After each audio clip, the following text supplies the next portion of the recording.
رب تعالیٰ جب کسی سے راضی ہوتا ہے، اس سے خوش ہوتا ہے، تو اسے انعامات عطا فرماتا ہے.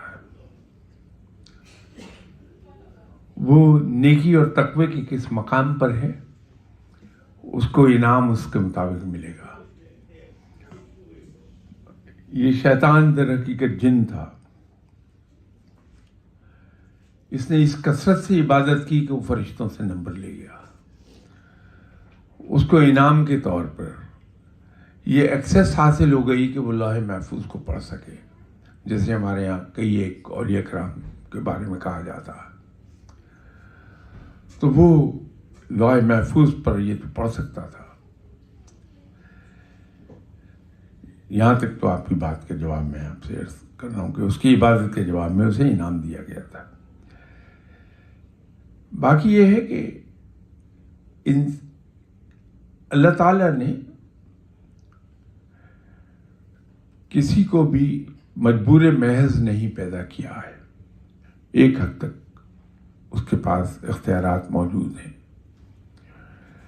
یہ صرف فرشتہ نہیں تھا، یہ جن نہیں تھا یا شیطان نہیں تھا جس نے سوال کیا. فرشتوں نے بھی یہی سوال کیا تھا، لیکن فرشتوں نے انکار نہیں کیا، سوال کیا تھا کہ یا باری تعالیٰ یہ زمین پر فساد پھیلائے گا. تو رب تعالیٰ نے جواب دیا تھا کہ جو میں جانتا ہوں تم نہیں جانتے. تو فرشتوں نے فوراً حکم کی تعمیل کر لی.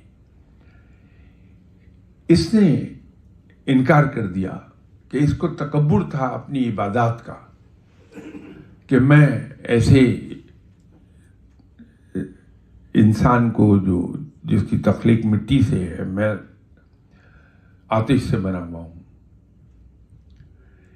میں اس سے سپیریئر ہوں، میں عبادت گزار ہوں، میں نے کائنات کے چپے چپے پر اللہ کو سجدے کیے ہیں، تو میں اپنے سے انفیریئر کو سجدہ کیسے کروں؟ تو اس نے وہ غلطی کر لی.